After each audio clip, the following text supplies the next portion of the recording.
This is a Fleet Success Show, dedicated to helping you and your fleet succeed using the experience of fleet professionals and Hall of Fame fleet legends. The show that explores how the pillars of stakeholder satisfaction, intentional culture, resource efficiency, and risk management all combine to lead your fleet to success. We're glad you're here. Now, let's get into the show.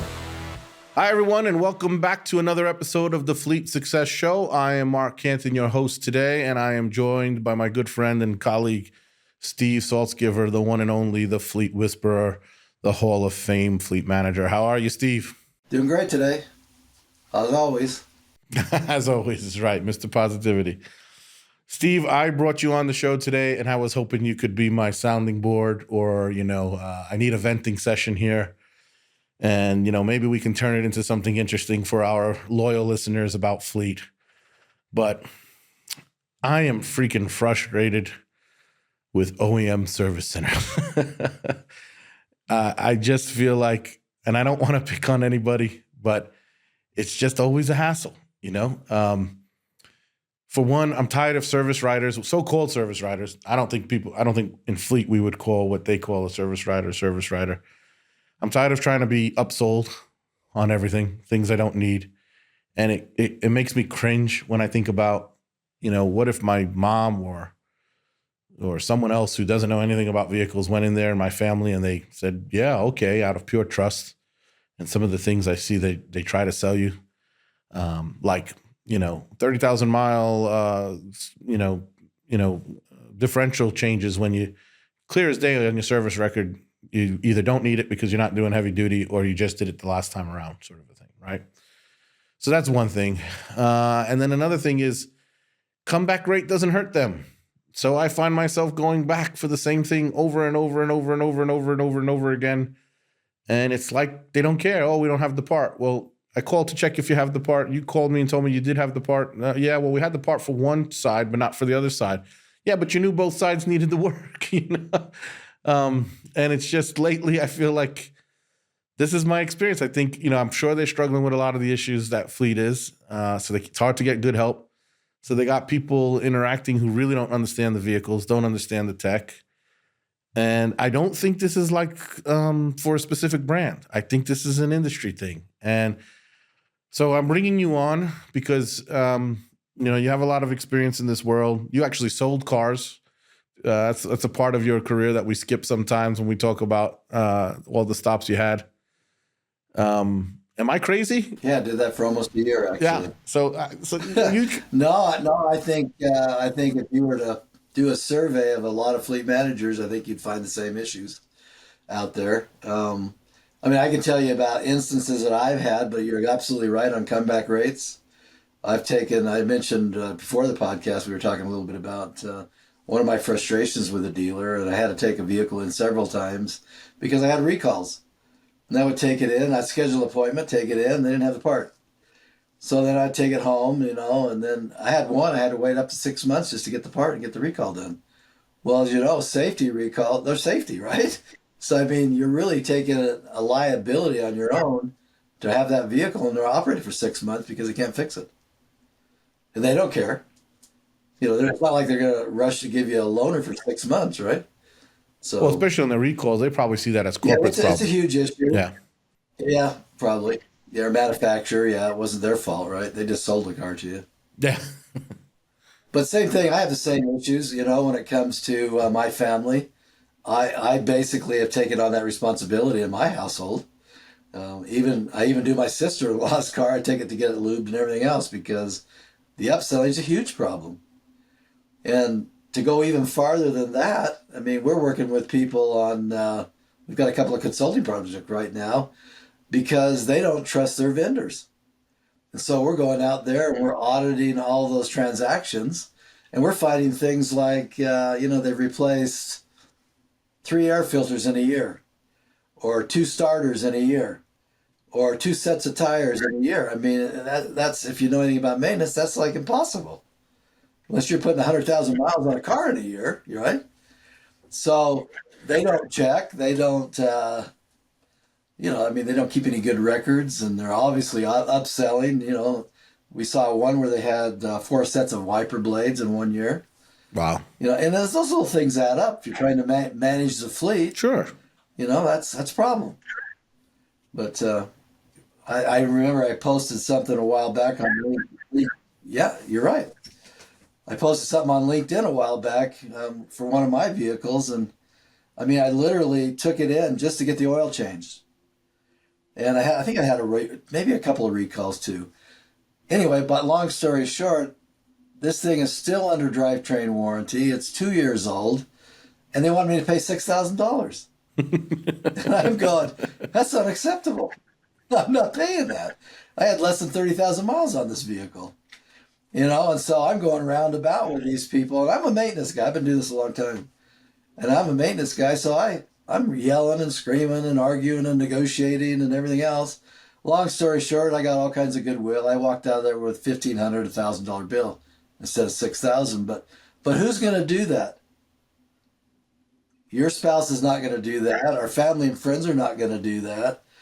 And just think about all the money they're making on all these unsuspecting people that know nothing about maintenance. That's what gets at me, man.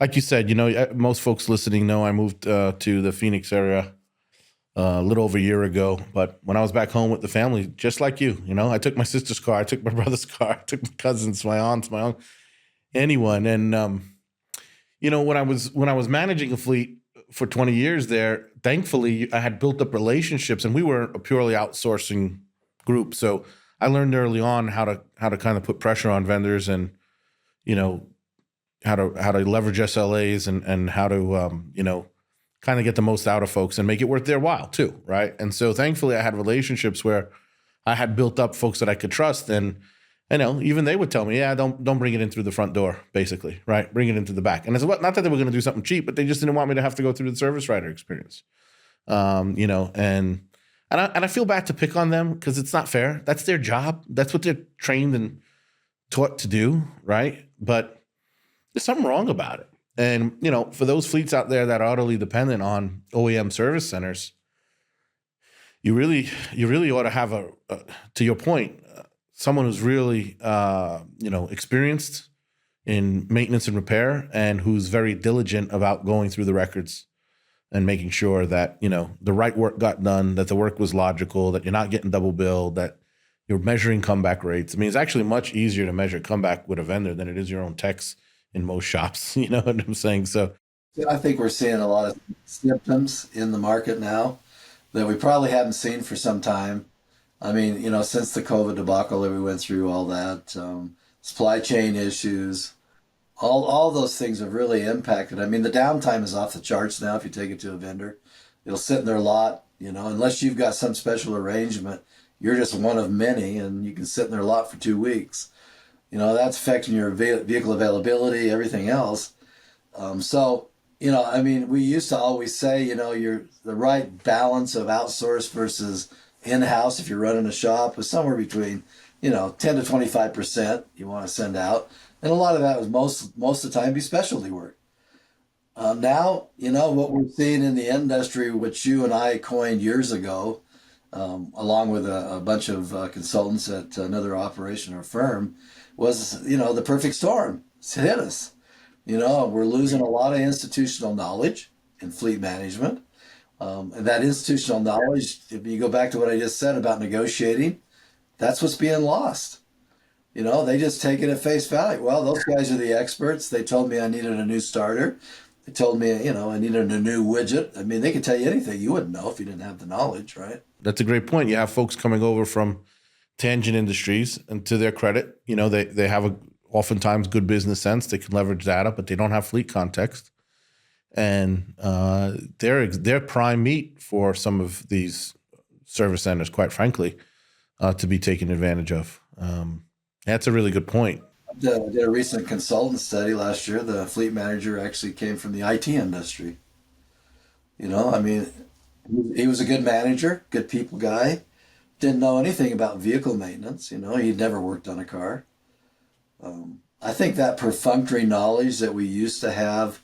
I mean, you think about me. I'm a senior citizen now, I guess, for all intents and purposes. But I grew up fixing cars in the backyard with my dad, handing him tools. He taught me the ropes. I went to a shop class in high school. I went through an apprenticeship program to learn diesel mechanics. Those are the kind of things, they're not around like that anymore. I mean, you can go to like a tech school maybe and learn some of that.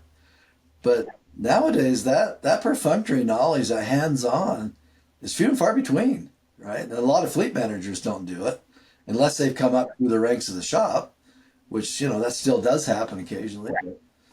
But we're having a hard time because it's hard to hire those people anymore. Yeah, yeah, it's a good point. That sort of what the baseline knowledge and baseline experience working on automotive technology it's just not there anymore. The skills have left, the knowledge has left, and it creates a hole. And plus, it's got very complex. Yeah, that's true too, right? I was laughing with someone. We were onboarding a bunch of folks here at RTA this week, and I was telling them there are plenty of vehicles out there on the road that don't have a drive shaft, and then I explained to them what that is, and and they're shocked, like it's like driving a video game out there. So, yeah, it's an interesting time in that regard, and what strikes me about, and I want to be clear, like there are such. I believe that there are great OEM service centers out there. I know I started off strong, and I stand by what I said. To be honest with you, that doesn't mean there's no such thing as a good one or a great one. I'm sure they're out there. If you find them, hold on to them. But I think that they're having similar challenges as the fleet management industry, and that's starting to show up on their quality of service. Right? They have the same challenges getting good technicians and getting good quality folks that the rest of us are. And to your point, it's also because the skills have left, because the education has left, right? And that standard cultural knowledge is just been lost. And so I think one of the reasons I wanted to bring this up, kind of thinking forward in terms of some of our listeners and our fleet listeners, there are some folks out there who have some great programs that their entire M&R is run via outsourcing. So again, it's doable. It's doable. We've talked on this show about some of the best ways to make sure you're doing it well, and yet, at the same time, I think I would argue that if you have an in-house shop and you're struggling and you're thinking, man, I've had these two tech positions vacant for, 4 months or whatever. I mean, right? I mean, every fleet you walk into has vacant positions right now. Is that fair? I haven't come across one that didn't have at least a couple techs vacant, And so I get it. People throw their hands up. They're being forced to outsource more than maybe they want to otherwise. And they're probably starting to think to themselves, well, maybe we should abandon this and just go all outsource. And I guess I would say, hold on that, because there's a lot of really good reasons to have an in-house shop if you can have an in-house shop. And so I wanted to pick your brain on that a little bit. One of them is priority. You just mentioned it before, right? You bring it to a service center. They may bring you in right away. They may not. Even with a good relationship, even with a good SLA, they can sometimes have caveats in there, where they get a piece of judgment, which is understandable. It's their business. But you certainly are not the master of your own domain, right? You cannot prioritize. You cannot schedule. You could not reschedule your whole fleet program around what your fleet users' needs are, for example, right? What are your service hours? So I think that's a really big piece to kind of roll one off, right? It's that control, and it's not because of, territory. It's because of the ability to provide service when you need it, and kind of prioritize accordingly. So that's one that kind of jumps off my head. What are some other ideas? What thoughts do you have? Why would you advocate for an in-house shop? Well, I think you hit the nail on the head with SLAs or service level agreements. The other thing too is establish relationships with vendors that you can, give them the lion's share of the work. I think that helps. Yeah, if you're going to outsource, you got to do that. That trust comes in. Right. Yeah, make sure you're not just sending it all over the place to people that don't know who you are. If you're a city and you have a local dealership in your city, that's a good person to get a contract with, because that's a relationship where both of you have the same interests in mind and to make the city better, right? Or have local business, in that operation. So those are some things you can do to make that happen. Certainly in-house shops are becoming much more important because of downtime, I think now, because of priority, more so than ever. And that changes. It's cyclical, but But right now, with the things we've seen, the supply chains, both getting vehicles and getting parts, that means you have to be able to respond quicker. I never in my life would have ever recommended to anybody to cannibalize anything, but now, we're seeing that because people have to have parts they can't get, and so, there's a number of different practices you're engaging yourself into that you may not have in the past, and I don't encourage it in the future either. And once we get out of this supply chain issue, hopefully that passes, but just a number of things to think about. The quality's not there either. You mentioned the comebacks, the quality's not there. You can control the quality, internally, maybe a little better. And certainly you're not expending the shuttle time back and forth, right? Because no one goes to school for fleet management, chances are you were never formally trained on how to successfully lead a fleet. That's where the Fleet Success Playbook comes in. The Fleet Success Playbook is your guide to building a safe, reliable, and efficient fleet that provides exceptional service. Learn all about the 4 pillars of fleet success: stakeholder satisfaction, intentional culture, resource efficiency, and risk management. Get nearly 100 years of combined advice on common challenges, practical solutions, actionable tips, and real examples from fleet industry experts who have been there and done that. Visit www.fleetsuccessplaybook.com to request your free copy today. So talk a little bit about that, because you're kind of going where I'm thinking. How do you control quality? A bunch of ways. You have a good QA, QC program. You train for what your needs are, right? So again, that comes back to that control a little bit, where it's like, hey, these are the kinds of jobs we're doing all the time. This is the work. This is the kinds of equipment we're working on. You can develop a training curricula that orients to the precise needs of what you're working on, as one example of the kind of thing you can do about quality, right? And then the other thing I think, Steve, is again that vehicle type, right? When you very rarely these days is a fleet, there's usually standardization, but it's very rarely a one-trick pony, unless maybe it's a vocational fleet, right? Like, in other words, you're going to have Fords and Chevys and Rams and all kinds of other things, right? So if you might have a great service provider in one in your town and not a great one in the other, what do you control there? That gets a little challenging. And then I also think, last but not least, is some of the medium duty and heavy duty stuff, like, outside of your shop, I don't know how people get training for that or exposure to that. It's growing more and more difficult. They're certainly not getting that exposure in most cases over on that OEM side. So there's a diversity of skills that happens from working in the shop that gets lost, I think, if you're overly dependent on the outside. What are your thoughts? Well, yeah, to your point, we actually met with a client earlier this week, and that was one of the questions that came up. How are you standardizing your fleet, and how is that working out for you? Because they had I think in their town they had a Chevy dealer. That was it, and they had tried to standardize on that, but now they're having problems because the supply chain issues. They have to go to lots and buy vehicles, and sometimes they can't get Chevys, so they got to go Fords and Rams and whatever, Toyotas, whatever the options are. So that's becoming a bigger issue right now at this time. That'll change. But down the road, if you were standardizing and then you have this little blip of 4 years where you had to go to different models, that's certainly going to affect your cost models, things like that. Your mechanic training, your parts supply, everything that really gets impacted by the lack of standardization in your shop. Yeah, it's true. It's true. Well, I don't know. There's all kinds of things too you can do if you're thinking about maybe outsourcing more or bringing in-house a little bit more, right?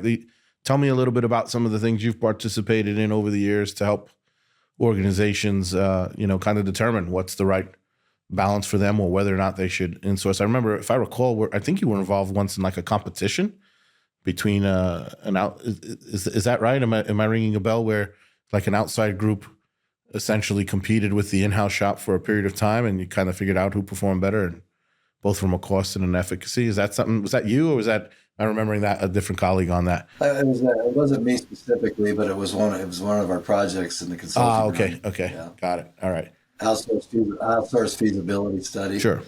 What do we call it? Outsource competition, competitive analysis. Yeah, it was interesting. But that's the one thing you got to think about. about, if you're going to work with a vendor, there's nothing to prohibit you from getting a contract in place, a written contract, not verbal.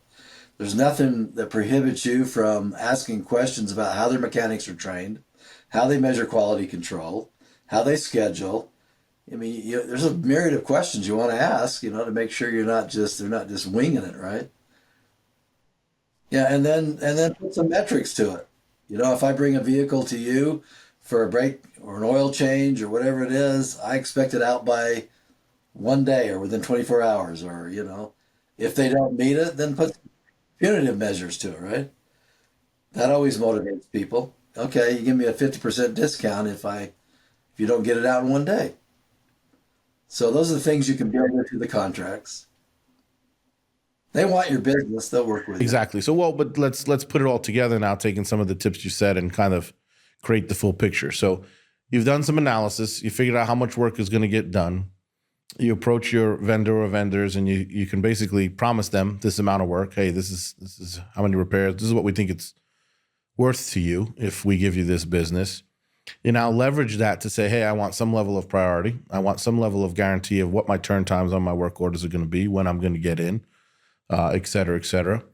You also put in a KPI into this agreement about comebacks, making sure that there's only a certain percentage. And as you said, if it goes over than that, you get some side of financial gain. And if they outperform what your minimum standards are, maybe even throw in some financial gain for them because you want them to be motivated to do better. So we often refer to that as a performance-based contract or performance-based SLA, right? And actually naming what the KPI points are is really the key to managing that properly. This way, it's not judgment. It's not he said, she said. It's no surprises. It's not fighting. You do have to build into there how you're gonna manage that. Hey, if there is a disagreement, what do we do? How do we arbiter that, right? We sit down and we have a conversation around that. And I think your overall point is ask. Most folks aren't asking. They're not trying to do any of this. They just accept what they get. And they're not really taking, what's the word? They're not involving themselves into what these dealers are doing. As you mentioned, what is their training? What is their background? You have a right to actually demand. You want certain levels of training, for example, for the folks who are working on your vehicle. They basically work for you. They're your employee. You have lots of leverage. And then on their side, they're going to be more motivated on volume. So if you're going to be bringing, they want to know that you're going to bring stuff to them. So it's a good partnership if you do it right. Right. And you can even monitor, again, pay attention to the KPIs. Okay, it's waiting. Why is it waiting? It's waiting on parts. I remember negotiating with some folks, hey, I'm going to require you keep a certain amount of these on hand. We're going through them all the time. And, I'm constantly waiting on that to get in. And I'm losing my vehicle for it. Why aren't you stocking them yet, right? So the idea here is, for those who are paying attention to us, it's really a lot like managing your own shop, right? In the sense of you're measuring the performance of the techs, you're measuring the performance of the parts supply chain, et cetera, and then you're doing something about it, and you're leveraging your buying power fundamentally. I've seen even some of our clients that actually supply parts to vendors because they have them in stock. And the vendor doesn't have them in stock, and they basically sell them that part to put on their car. Or they give them that part and get the discount, right? That's so funny. So I've seen all kinds of different iterations of this. Oh, man. All right. I'm going to end on why I'm so frustrated right now with my OEM vendors here, if that's all right. Okay. I'm going to tell you my story. If you want, you can tell me yours, but then we'll call it a day. I won't name the company because, to be honest with you, I got to tell you, I think the people over there are really good, kind-hearted people who mean well. But I've just grown frustrated. So I have a tire. Tire originally had a nail or something in it. It was a specialty tire. Wasn't easily fixed, let's say that. Supposedly fixed it, get it back, still losing air. Bring it back. Oh, we fixed it. Get it back, still losing air. Bring it back. Oh, we fixed it. And this literally happened 4 times. And I said, something's wrong here. I check it out myself, and sure enough, the valve stem is shot. So bring it in. Oh, yeah, the valve stem is shot. Now, this is now the 5th time, and I've told them what's wrong with it. So, and for me, because of my schedule, what I basically do, Steve, is I'll bring it in. Like if I'm actually going to bring it in tonight, and I bring it in, and then they'll work on it tomorrow, and then they'll call me late in the day, and I'll go grab it, or I'll say leave it with sales and I'll grab it on Sunday, right? So I'm losing the weekend with the vehicle essentially. And for a valve stem so far, and it went in 7 times, and then I brought it in. Oh, we got the wrong valve stem. How do you order the wrong valve stem? Or whoever sent it to you, whoever made the mistake, I don't know, and I don't care. I'm now 7 visits on the shop, okay? At visit number 5 or 6, I said, hey, I think I'm seeing the same problem with the other tire, the left passenger tire now, right? Please take a look at it for me. All right, we'll take a look at it for you. Okay, get it back number 6 time. Oh, yeah, no, there's nothing wrong with that other tire. It's fine. We think we fixed the first one, though. Guess what? They didn't fix the first or the second tire. Roared it back. On the 7th time, I go to pick it up, and sure enough, the original tire is fixed. And I go to check the second tire, and it's not fixed. So I'm now frustrated, and I'm calling, and I can't get anybody on the phone, which is so freaking typical. I can't get anybody on the horn. If I didn't force the service writers to give me their cell phones to have a text message with them, I would never get anybody on the phone. So I can't get the manager. I can't. Next thing I know, I'm talking to the sales manager. It's like, this is crazy. I feel like I'm a tattletale or something like that. I want to talk directly with the folks, having all kinds of trouble, leaving messages for the general manager. Finally, the original service writer calls me, says, well, I know you want to talk with my boss, but he's not in, and I don't want you to think we're not getting back to you. I said, okay, that's a good move. So he calls me in. I said, what is going on here? And he says, well, yeah, we got the one valve stem, but not the other. And I said, gosh darn it, go out there and order 8 valve stems. I will pay for them if I have to. Keep them in stock. And, just have the darn valve stems on hand. Like, at some point, just, okay. And contact me when they're in. Right? He contacts me when they're in, and sure enough, I'll be dropping the vehicle off tonight for this valve. And it's a very specialty tire. And so it's not like something that's easy to get. You can only get it from the OEM, sure enough, because I had to go out and have a fancy 21-inch rim. So in any event, I'm just, ugh. Well, you made one very good point among all the points that you made that I really related to, and that was get the name of the service writer and the person that's servicing your vehicle. In the case I mentioned a little bit earlier on the podcast, I had the guy's name, I had his email, I had his text, I was texting him and emailing back and forth. And when you do that, you make it personal, right? And you can express some of your feelings. And this guy, even though I had frustration, even though I was a little irritated, he could sense that, but he took care of it, took care of me, mitigated my feelings, and so I think, make sure you're working with people, not entities, right? Yeah, get a one-on-one with somebody because most people, to your point earlier, they're good people. They really do want to help you. You hit the nail on the head. This young man, once he heard it from me and he understood why, like for him, at first it was just one thing at a time. And when I put the whole story together for him, he just said, wow, I didn't realize it. I appreciate it. It's got to be crazy. And I told him, I said, I like you and I like some of the guys there a whole lot. I just don't want to keep seeing you every weekend, man. And he said, I understood. And he was good about it, to your point, exactly. So I guess that's part of the moral of the story too, right? Make it with people, and usually they'll get it done. And maybe I'm being unfair. Josh would accuse me of recency bias, Steve, and he would be right. I'm frustrated, but the next day after picking it up the 6th time, I dropped my other vehicle off at a completely different dealership, completely different make and model. It was only for an oil change. And they texted me back saying, we recommend work that's for $3,500. And I went, what the heck? And I went through it line by line, and nothing was necessary but the oil change. And, I just said, man, these dealers. So that was my week a couple weeks ago. That's where you're making a good point. If you're a fleet, you need to be able, before you take that in for whatever service work, particularly if it's for preventive maintenance, you better have read the OEM manual. So you know what the interval really requires, because they're going to give you a list, right? Because that's the way those manuals are set up. Yeah. They're going to give you everything that's on that interval and anything close, If it's on an interval that just passed or is coming up soon, they're going to put it on you there. Oh, yeah. And you know what? You may. Well, they're going to assume you never took it in. Yes, that's what it is. That's what it is. They're going to assume. Meanwhile, they can see in the computer full well everything that you've done to the vehicle or not, right? And let me okay, because I'm gonna do a little more here. Here's the Canton rant. This is the Canton rant episode here. But on this other one, right? So I said, make sure you do a full inspection. I'm entitled to my multi-point inspection, whatever. And the last time they hadn't done it, no problem.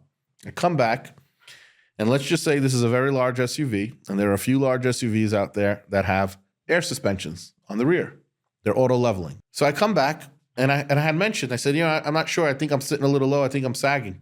Pick up the key, and my vehicle is parked across the way, and we look at it, and I said to service writer, I said, hey, what do you think about the car? Does it look right to you? The tire's basically touching the top of the wheel well. And he said, yeah, you're right. That's not. I said, you have the inspection? Pulls up the inspection. I said, where is it? Nobody noticed this? Well, that's not on one of the points on the multi-point inspection. It's like, what are we talking about? They don't get paid to do any more than they have to. All right. With that, I said, okay, well, I guess next time, because I just needed to go away at that point. All right, folks, hopefully my ranting was entertaining for you. Hopefully Steve's advice is very, very helpful and useful to you. If you are doing outsourced work, whether it's, what you're mostly depending on outsource, or if you're just doing a portion, it's really important to have those SLAs. It's very important to have them performance-based, meaning write KPIs into that contract. Don't forget to ask, because you don't know what you're going to get if you ask. And you got to follow through. You got to read the work. You got to be looking at the invoices. You got to be measuring. Otherwise, you leave yourself open to groups who maybe don't really care about you, don't have your best interest in mind, and are happy to take advantage. Again, that doesn't mean that everyone out there is doing that, but there's enough out there, and you don't want to be the victim of that. So really important stuff. I know that we don't want to particularly sell on this, but if you need people to help you write SLAs, right, or if you need people to intervene and help you negotiate, we have fleet experts to do that. That's a great point, Steve. We got, if we're being honest, fleet managers. It's not always about charging the money, obviously. Right. Yeah. Right. Fleet managers are out there putting out fires every day, trying to get from one problem to the next, and there's nothing wrong with that. That's absolutely right. Actually, some of the most successful fleets we've seen, they have someone like us or someone else, maybe one of our competitors, but they have a consultant on their Rolodex who they call when they have special projects and other needs. And I think that's a really good practice. They know it's called knowing when you need help, and there's nothing wrong with that. So yeah, to your point, if we can help you with that, we even have some drafts and samples. Steve will share them with you. Maybe marketing will get us to put it up as an artifact on the website here soon. But if you need help negotiating a contract, or doing a search for something, or writing an SLA, or see what one looks like, certainly hit us up. podcast@rtafleet.com. And with that, we're going to call it a week. I hope you guys enjoyed this episode. Steve, it's a pleasure. It's always a pleasure. And I hope you all have a great week. Absolutely. See you guys next time. We hope you enjoyed the show. If you'd like to help support the podcast, please share it with others. Post about it on LinkedIn or leave a review. Want to learn more about our fleet management software, Fleet 360? Check us out at rtafleet.com. If you want to learn more about having your fleet evaluated by our consulting team, go to fleetconsulting.com.